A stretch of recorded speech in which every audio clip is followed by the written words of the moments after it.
I want to bring an associate professor of surgery at Massachusetts General Hospital, Harvard Medical School, Dr. Anahita Dua. It is good to see you again. This is such a heartbreaking topic, especially this week for so many.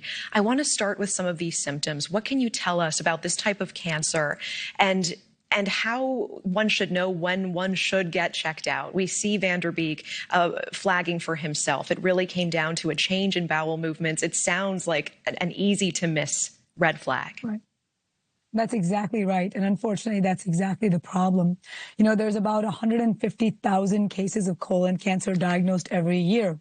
And just in the early 2000s, about 5% of that group was under the age of 50. Today, it is 13%. And we don't exactly know why. And part of the issue is that some of those things that you pointed out, changes in bowel habits, rectal bleeding, these are things that happen to everyone once in a while. Rectal bleeding is the most common thing that occurs in younger people, and a lot of times it's just passed off as hemorrhoids. And so it's usually too late before they really go and get that colonoscopy, as what happened with James. It really seems like, unfortunately, we're in a situation where this used to be a type of cancer that was associated with older Americans. And even now, one has to be one's own advocate. If you're under 50 years old and you have any changes or any symptoms, going to your doctor and insisting, I really need this to be looked at, and not listening if for some reason that doctor waves it off and says you're too young for there to be an issue here. Absolutely. Absolutely right. That's really key. Not only colon cancer, breast cancer is also on the rise. We're seeing a lot of issues with younger people, again, under the age of 50.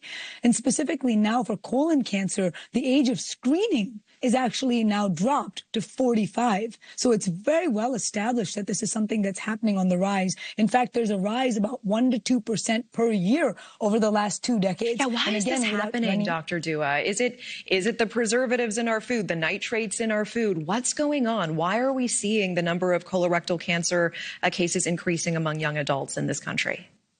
Well, we're not 100% sure, but researchers in this area are talking about changes in the gut biome, and that does occur due to environmental factors and lifestyle.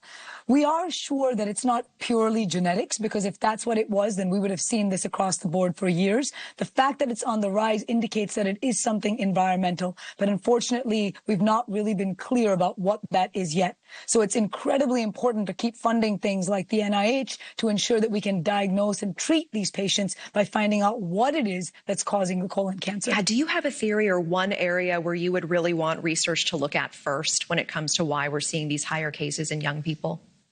Yes, most certainly. I think I would go with exactly what my GI colleagues are talking about, which is the gut biome changes.